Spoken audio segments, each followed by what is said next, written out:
And today I'll be presenting on wildfire resiliency in Marin County.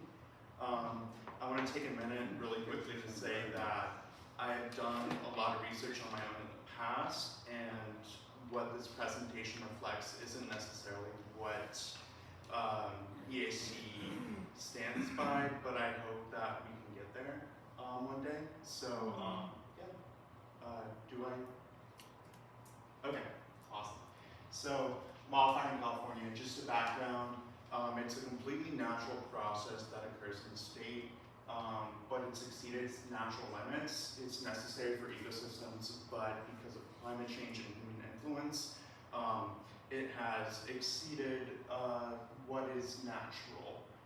So the natural fire regimes have been exceeded across the state, and what fire regimes are is basically how often and how intense fires are supposed to occur in a given ecosystem. So just some statistics, in the last 10 years, 13 of the 20 most destructive wildfires have occurred in state history. 9 of the 20 largest wildfires have occurred in state history, and that actually is probably changing due to the park fire near Chico right now. And then in the last 10 years, 7 of the 20 deadliest wildfires have occurred in state history. And the important thing to remember about these destructive, deadliest wildfires is that they are wind-driven.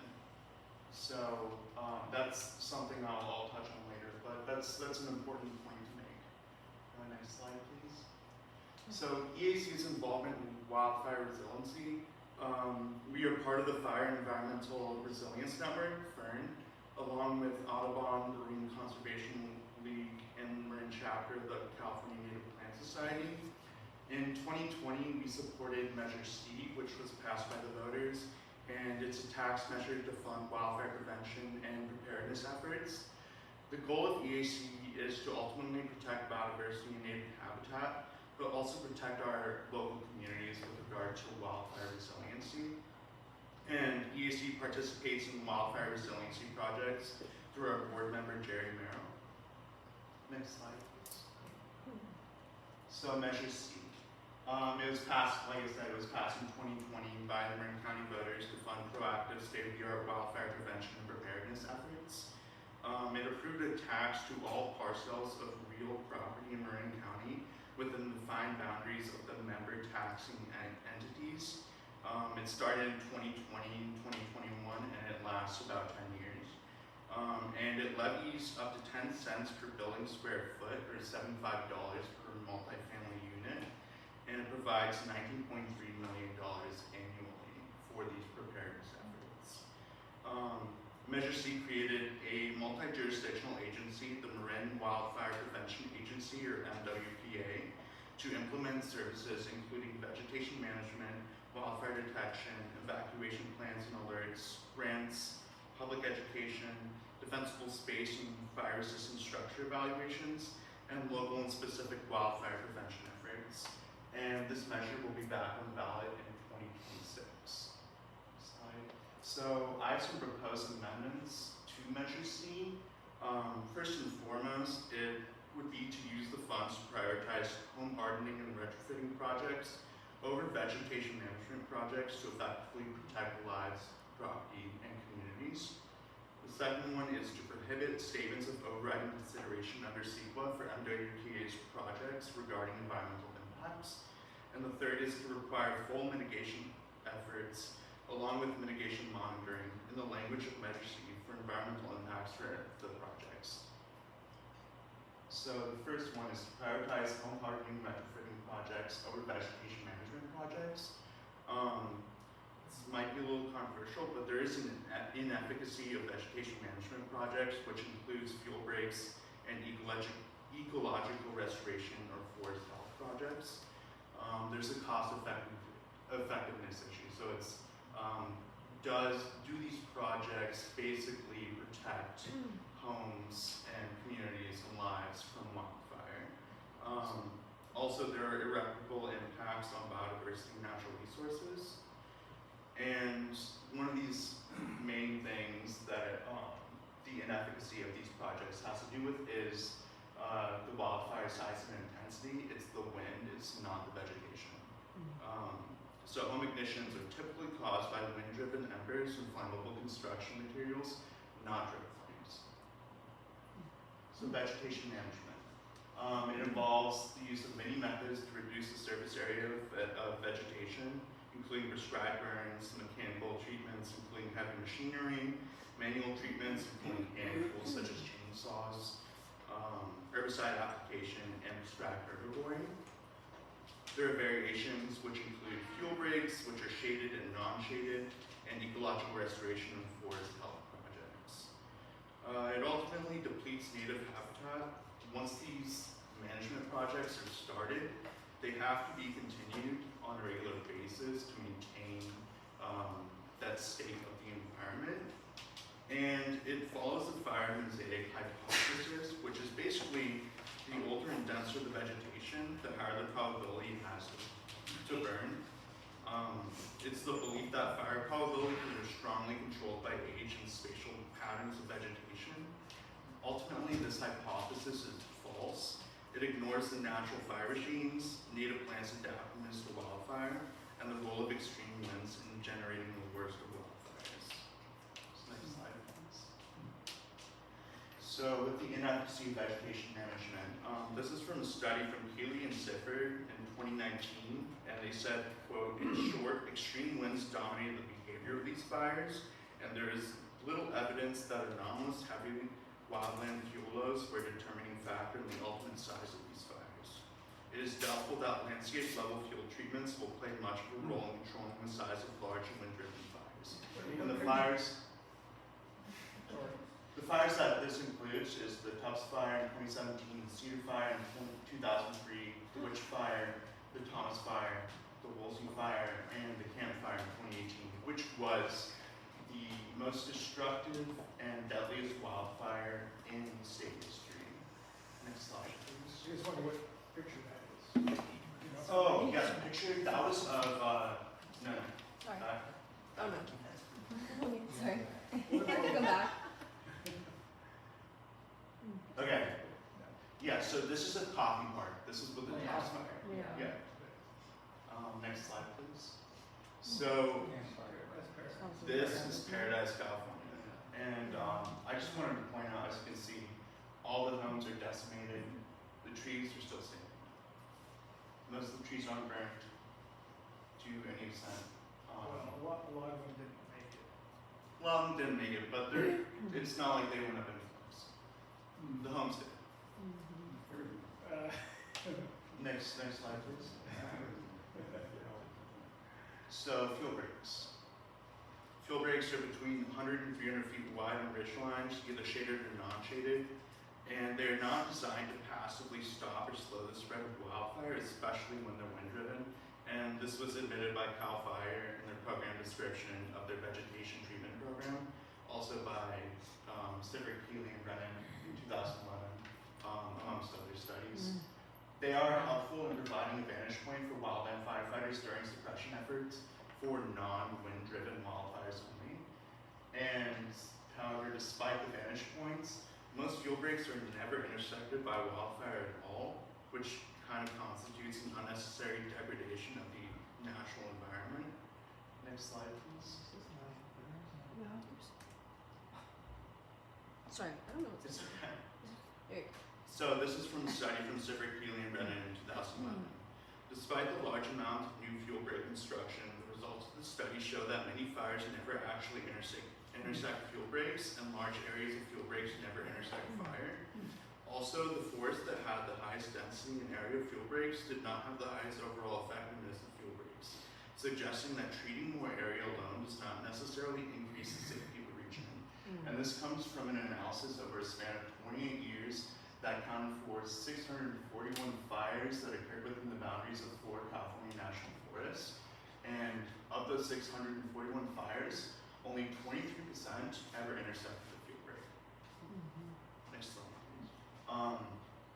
The second amendment we propose would be to prohibit statements of overriding consideration for MWPA's projects. So statements of overriding considerations are issued by each agency when it approves a project despite its significant unavoidable environmental impacts. So the project's approval must be justified. The agency determines that the benefits outweigh the impacts. And our amendment basically goes along the lines of for the MWPA to adhere to the most ecologically sound practices, which it purports to do. If there are any significant impacts, the MWPA should consider such impacts rather than overriding such a consideration. There should be no justification for adverse environmental impacts that allows an agency to proceed with a harmful project just because the agency says so. So there should be mitigation at the very least. And that takes us on to the third one, which is requiring full mitigation efforts, including monitoring of the impacts of these projects. So we propose to change the language of Measure C to explicitly include mitigation measuring and monitoring. Mitigation measures are actions taken to avoid, minimize, rectify, reduce, or compensate for the significant environmental impacts of a project. The goal is to minimize any environmental damage and achieve a balance between implementing projects and environmental protection. And with Measure C and mitigation measures, we want to include this specifically for vegetation management projects. So that looks like preserving natural habitats, reallocating affected species, creating conservation easements, and implementing erosion control measures. Thank you. My name is Amina. I have been a legal and policy intern with EAC over the summer, and I'm really happy to be here today to share a little bit about my work with you all. To further introduce myself, I'm a rising 2L at the University of San Francisco, and I have a profound interest in environmental law and environmental policy. So I'm really grateful to have had this opportunity through EAC to get exposure to these unique issues and to have hands-on experience. So some of the work that I've done this summer has focused on the Tomales Point Area Plan and the ongoing projects that the National Park Service had started back in 2021. So you can move on to the next slide. Thank you, Grace. Back in 2021, the National Park Service began working on updating the existing management plan for the Tomales Point area of the Point Reyes National Seashore. And the development of the new Tomales Point Area Plan is based on the negative impact of subsequent periods of extreme drought over the past 10 years in Marin County. And within the Point Reyes National Seashore, a lot of natural resources have been negatively impacted, but especially the Thule elk population on the Tomales Point area. The current management plan was established back in 1998, so it's due for an update. And that existing plan did not take into account the severity and frequency of drought conditions, nor did it take into account the negative future impacts of climate change, which we're already experiencing today. EAC has commented extensively on this new management plan since 2021, and most recently we submitted public comments on the Tomales Point Area Plan Environmental Assessment. I know that is a mouthful, but that is where my work started. And here's a lovely picture of the Thule elk. As you can see, they're very charismatic animals, and they have a really unique history in Marin County. I am a big fan of rewilding initiatives, which is something that I'd love to talk about after this. Doesn't really fall into the scope of this project, but it is really interesting to see the impact of rewilding initiatives actively in the National Park Service and protected areas in Marin County. So next slide. The Point Reyes National Seashore encompasses 73,000 acres of land, and within that area is the Philip Burton Wilderness Area, which is 32,370 acres of land and seashore. So this is very unique. It's one of only 2 national seashores protected along the west coast.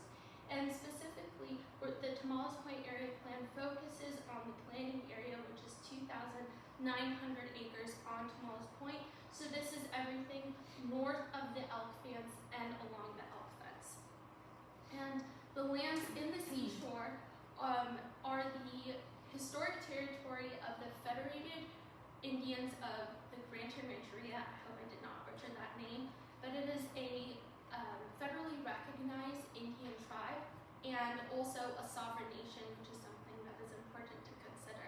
And back in 2021, when the National Park Service started this project, they entered into a partnership with the Federated Indians of Greater Manchuria to have a collaborative management partnership, and that is ongoing and will be incorporated in the plan moving forward. So in May of this year, the National Park Service released an environmental assessment for the 3 alternatives that they have proposed. So this environmental assessment analyzed the potential positive and negative impacts of each of the 3 alternatives, and within the environmental assessment, there were 3 alternatives, as I mentioned. The first was a no action alternative, meaning that no action would be taken, that it would be a business as usual moving forward. The third alternative, which is the National Park Service preferred alternative, took into account the needed changes to address the emerging problems with climate change and the drought conditions, as I mentioned. And also, the National Park Service had a third and final alternative, which was alternative C, that proposed unique methods for population control, which EAC was opposed to. And I'll go into these a little bit more.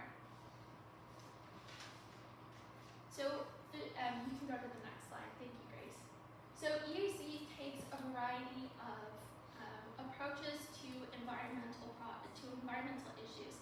And one of the ways that we have addressed this issue is through using public comment. And this is a tool that is available to each member of the public and that can be used widely at the state and federal level. We're using it here at the level of the National Park Service. And I was able to engage in the rulemaking process, which will have an impact on Marin County for the next 20 years probably. As we saw, the 1998 management plan is still in force today, which is over 25 years, that's a quarter of a century. And I do want to emphasize that although although West Marin is a small coastal community, any progressive and positive change made in terms of conservation policy will set a precedent for the rest of the state, for the nation, and the global community. And we have seen that before with a lot of different conservation initiatives. So EAC, and you can move to the next slide. Thank you, Grace. Along with the support that we submitted in our public comment for the National Park Service preferred alternative, which is alternative B, we submitted 7 additional suggestions and revisions that we would like to see the National Park Service address in the findings of no significant impact, and also their final decision on the Tomales Point area plan. As I mentioned, alternative B is the alternative that the National Park Service has already expressed support for, and we are hoping that is the alternative that they will select once they release a final decision. But EAC supported overwhelmingly alternative B, which we found to be the alternative most consistent with the Point Reyes National Seashore Enabling Legislation, the Wilderness Act, which governs the Philippine Wilderness, and also science-based management requirements for the National Park Service, and finally interagency cooperation policies, which we have seen the National Park Service implement already with their work with the Federated Indians of Greater Manchuria. So the updated Tomales Point area plan, as we have already discussed, is in need of urgent renovation and needs to address all of the different areas it needs to address the emerging issues with climate change and the drought conditions. And we found that alternative B, as I mentioned before, had addressed all of these different areas, which was very important for the National Park Service to continue to implement. And you can go to the next slide, please, Grace. Thank you. And these were the additional 7 comments that we had. So the environmental assessment the environmental assessment was a 70-page document that went into a complete analysis of the positive potential impacts as well as the negative potential impacts. And the National Park Service did a very thorough job of analyzing these points. However, after the complete document in the additional comments, they determined that there were certain areas that were of no significant impact, and we, as an organization, EAC determined that we would like to see these additional 7 points be addressed. Specifically, I'm just going to highlight a few of these, that the National Park Service should provide additional information on the planned methods of elk management. As I mentioned, the alternative C proposed culling, which is a lethal form of population control, meaning that individuals within the community will be killed to manage the population. That is something that EAC actively disagrees with, and we don't want to see that. However, the National Park Service did not clearly elaborate on what they meant by the population control methods that they'll be using in alternative B. And because of the extreme impact this will have on shaping the landscape of the Point Reyes National Seashore, EAC wants these points to be clearly addressed so that it will have an overwhelming positive impact throughout the next 20 years. The Thule elk, you can move to the next slide, please, Grace. Thank you. So as I mentioned, Alternative B continues to support the Thule elk and prioritizes the restoration of vital coastal habitat. Alternative B will effectively remove the elk fence, which has limited the movements of the Thule elk population on Tomales Point. And we saw earlier in some of the photos that I included that Tomales Point is a relatively small area within the Point Reyes National Seashore. These are large animals, they're grazing animals, they need a lot of room to move around. And being limited to the Tomales Point area has effectively limited the population and the natural cycles that we would normally see within a robust population of Thule elk. So by removing the elk fence, there will be an assumed associated positive impact on the Thule elk, and they will be allowed to access additional habitat, which will support the population in terms of resilience to drought and climate change.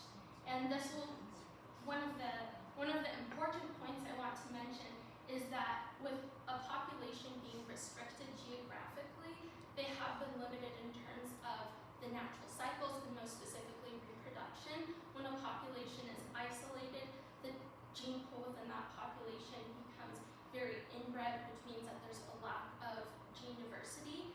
So by allowing the elk to spread around, they'll be able to interact with other populations within the Point Reyes National Seashore, and that will improve the population resiliency to climate change.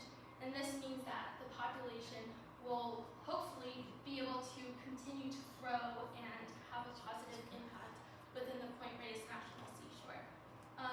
One other thing that I want to say is that the impacts of the drought have been really significant on the plant life within the Tomales Point area, and as these are grazing animals, it is very important to think about the overall landscape and the impact that one species will have on the other life around it. So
So for some background, MPAs are marine protected areas. They're designated areas that help to conserve and protect wildlife and biodiversity, habitats, and promote more sustainable use such as like recreation and fishing within them. There are, I believe, 124 MPAs in California and 9 in Marin County, and I think 2 may be pending designation. EAC does a lot of work to help protect these areas. They are a partner with MPA Watch, so that's where we have people go out and look at the state of these MPAs and make sure that we're still able to protect these areas and continue to use them. Education about these areas, I think, is really vital to their continued use and protection, and making sure they're properly managed, and just educating the public about what they are and how to be a good visitor when we're in these areas. This is my current outline for the toolkit. So I identified 3 topics. The basic is just what are these MPAs and going over where they're located, what's their use, and what are they accomplishing. And then the ecological importance of them, what animals and wildlife resides in them, what types of habitats they support, the science that supports designating these areas in the first place, and why they're so important, and then the benefits that MPAs actually have on fisheries. The second topic is marine MPAs specifically. So as I mentioned, I think there are about 9 MPAs, and just creating visitor guides to them and kind of all about those local MPAs and being able to learn more about them.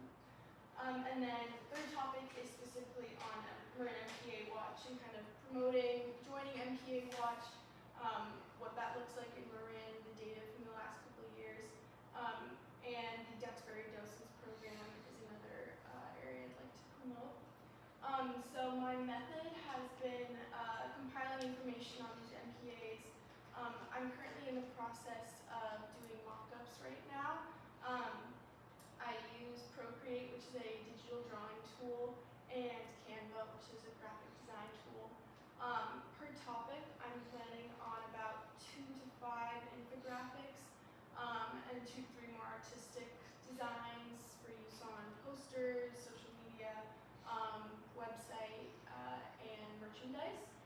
And then I'm gonna get some feedback and update those and hopefully publish them by the end of the summer. This is a couple mock-ups. We have MPAs in Marin. I'm planning on creating an interactive map that we can hopefully publish on our website, and where users can click on each MPA and learn more about them, and specifically like permitted or prohibited uses in them, because they do differ. There are about 3 different types of MPAs. So that's for the Marin MPA topic. Next slide. Marin MPA Watch. This is a mock-up that I drew learning about MPA Watch, and a potential graphic that I'm thinking about creating. Next slide. This is some poster and merchandise design. All these are hand-drawn except the last one, still in progress. And next steps, I'm going to start working on the kind of meat of this topic, which are what are MPAs. And I would like to use some different types of graphics, doing cartoons and Instagram reels and animations. I used to be a cartoonist in high school, so I love creating those. And I think it's a fun alternative to just reading a slideshow. And then Instagram reels and animations. Recently I've been looking at kind of what gets the most hits on social media, and reels are kind of an underutilized tool right now, so I'll hopefully create some of those. And so just an overview. Education is also obviously a really important part of the EAC's mission, and bringing awareness to what MPAs are, and we run so many programs related to them, and I think it's really important to kind of get the word out and spread awareness, and just communicating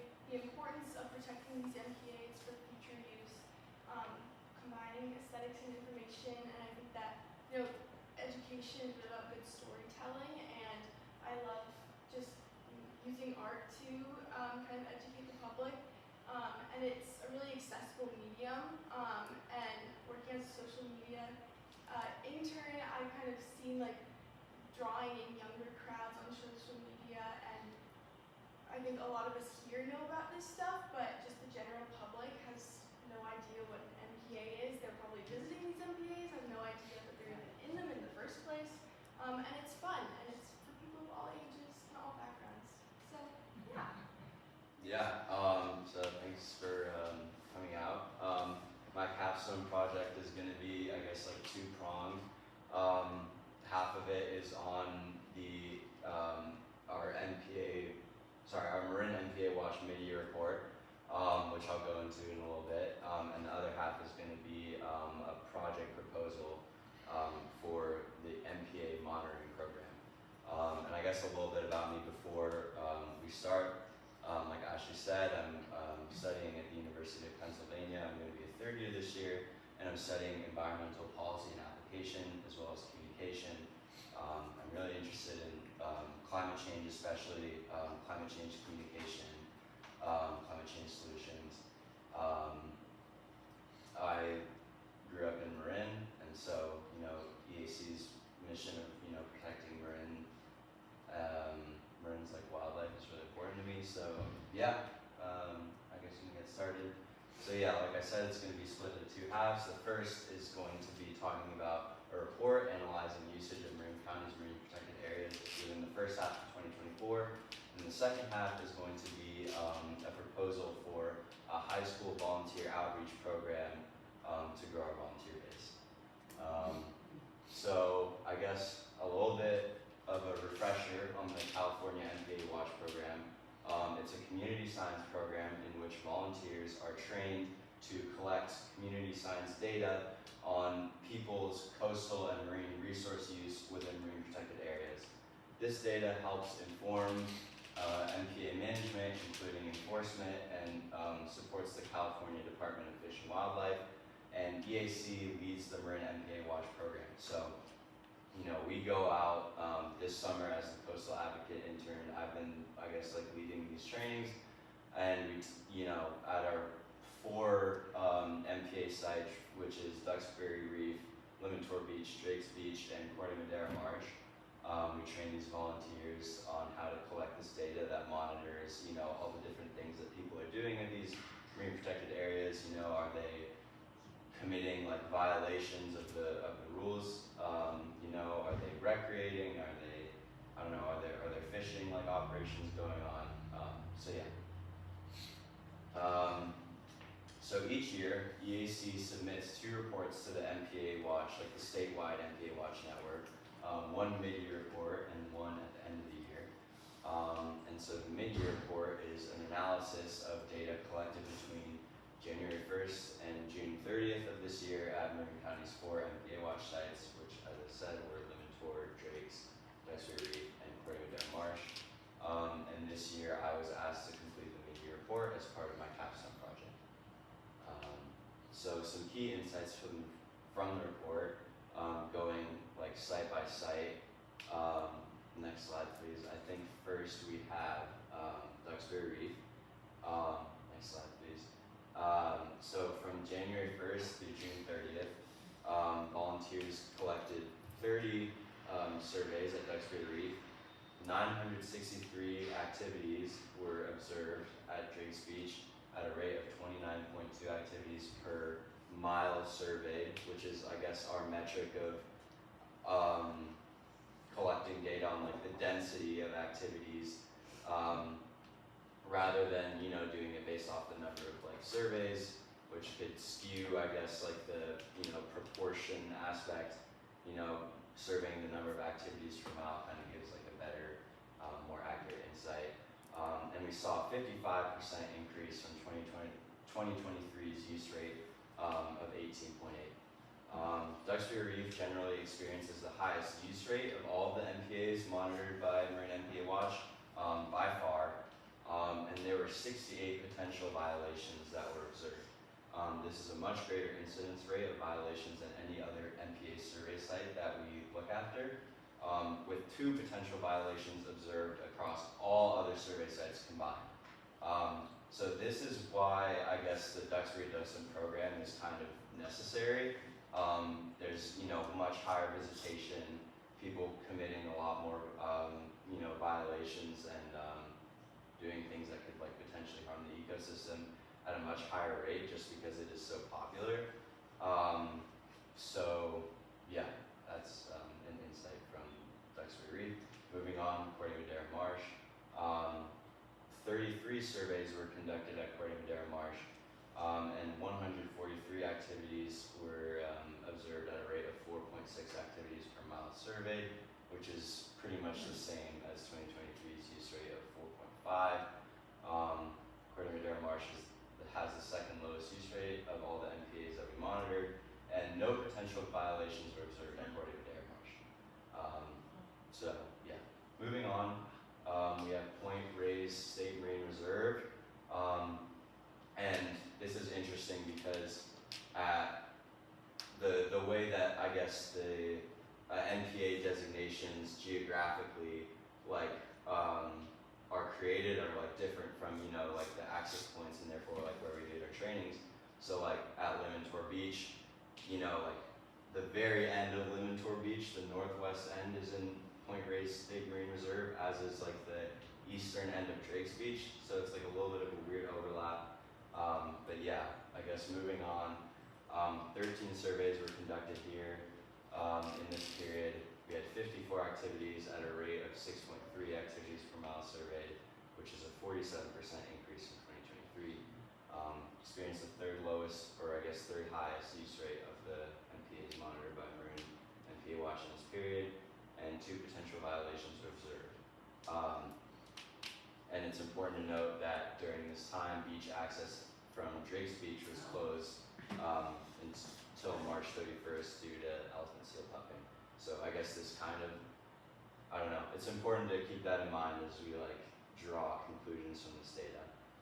But moving on, we have the Estero de Limantour NPA. This one is also accessed from either Limantour Beach and walking northwest, or from Drake's Beach and going east. And so we also had 13 surveys conducted here, and we only saw 3 activities observed at a rate of 0.1 activities per mile surveyed, which is a decrease from 2023's use rate of 0.3, but honestly the use rate is so low that like it's not really like statistically significant in any like differentiations.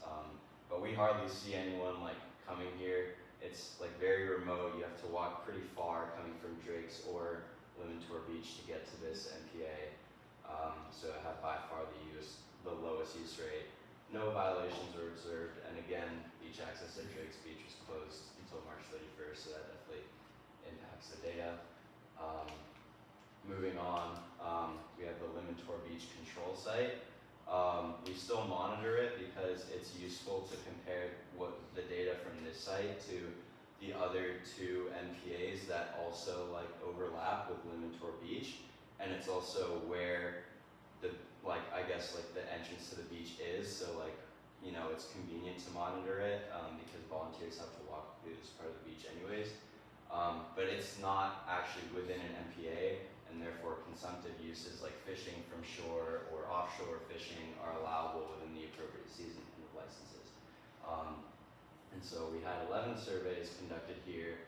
436 activities were observed at a rate of 18 activities per mile, so it's a pretty high use rate, but it is a 38% decrease from 2023's use rate.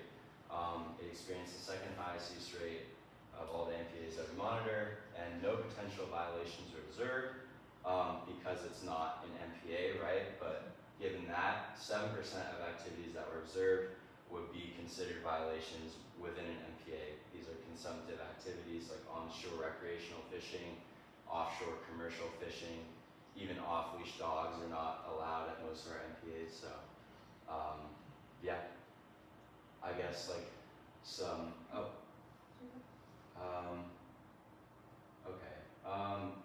Yeah, I guess that's the end of the data from our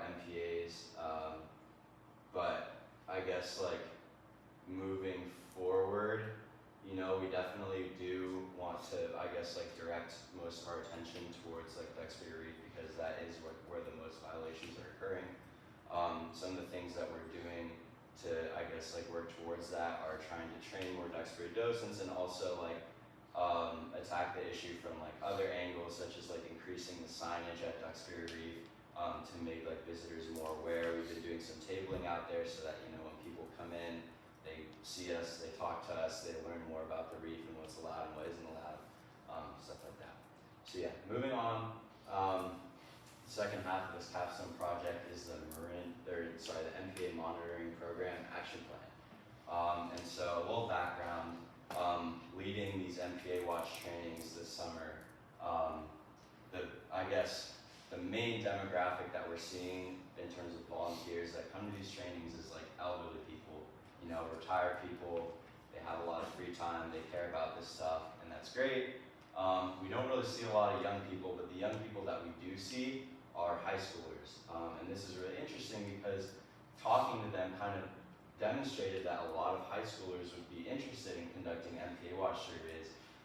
It provides an opportunity for them to, you know, gain volunteer hours, have something to talk about on their application, especially like for college and stuff, especially given the fact that like, I don't know, college admissions has definitely become more competitive. Students are trying to like find things that they can do to like stand out. And so I think there's a high potential to significantly increase our volunteer base by kind of going after high schoolers and trying to get them involved. And so the premise of this action plan is to increase the number of volunteers participating in EAC's MPA Watch program by forming partnerships with local public high schools and private as well. So I guess a little basic plan for recruiting students. The first step would be to form partnerships using college career counselors as a point of contact. All these high schools have college and career counselors. You know, it's a resource that a lot of students use as they prepare to like apply for college, you know, kind of bolster their application, gain like more activities that they can talk about. And then the second step, once we've, I guess, formed these partnerships, is have students refer to these programs. You know, there's a lot of students that are interested in like environmental science and environmental issues overall. I think especially like coming from Marin, where there's so much like beautiful, you know, nature around. It's something that a lot of kids are passionate about, and so, you know, referring these students that are interested in these issues through these college and career counselors that they're, you know, meeting with, as well as like environmental science classes and like environmental or volunteering clubs. You know, we can get students to like, I guess, come and, you know, get involved with us. And then the next step would be to have these students conduct surveys. They would be trained, obviously, and they would conduct, I guess, a given number of surveys, like complete the program. That number would be kind of arbitrary, but, you know, that is up to the discretion of EAC. And then upon completion of these surveys, these students would receive like a certificate, credit for volunteer hours, consideration for like internship opportunities at EAC, and other like, I don't know, I guess things that, you know, incentivize students to come on board. And so moving on, some potential incentives for students like I was talking about, you know, development, pathway to internship opportunities. This is something that a lot of students would be interested in, you know, as I said, with like college applications, and also like experience when applying to jobs and things like that. Again, talking about college applications, volunteering hours are a big thing. And so students can gain community service or volunteer hours, especially, you know, if there's students that are really interested in like environmental issues and they want to like talk about that in their applications, having like a tangible experience to like point to is going to help them out a lot. Also, like, you know, some sort of like tangible credential that these students can have that can be put on college or job applications, recommendation letters from EAC staff for college and job applications, and then another, I guess, like creative way to get students like more involved is to create student competitions. This is something that a lot of other organizations do. It kind of allows, you know, students to propose ideas pertaining like issues that like are pertinent to EAC, while also like, you know, I guess guess, helping to get more students attracted to EAC. And so moving on, some logistical pieces, some resources that we would need to like start implementing this program would be like outreach materials, you know, brochures, flyers, presentation slides, waivers for volunteers under 18, training materials and sessions, which, you know, at the moment we already, our guests are providing, staff time for outreach and training, a possible budget for promotional activities, although this would likely be, I would imagine, pretty low, and incentives for students as previously mentioned. And then we have target high schools on the right. These are basically all of the major high schools in Marin County: Tam, Redwood, Archie, Marin Catholic, Marin Academy, Branson, Centerville, Terralinda, San Marin, and Nevada. So yeah, I guess to like put scale to kind of the impacts that we'd see from this program, if we were to get to a point where we were gaining an average of 5 students from each of these high schools per year, which I think is very achievable, given that each of these schools probably average like 300 students per grade, like 1,200 students like overall. If we asked like each student to complete 8 surveys, we would gain 50 volunteers, which is like greater than our current total volunteer base, and a minimum of 400 surveys, which is 4 times the number of total surveys done in 2024 each year. And so some next steps moving forward are to, you know, obtain the necessary materials that we talked about in the previous slide, organize training sessions, and then initiate outreach and, you know, start with the steps that I talked about. So I think that's the end of the presentation. Thank you guys for listening. It really wouldn't be possible without the funding from individual donors, from the JW and HM Goodman Family Foundation, for resources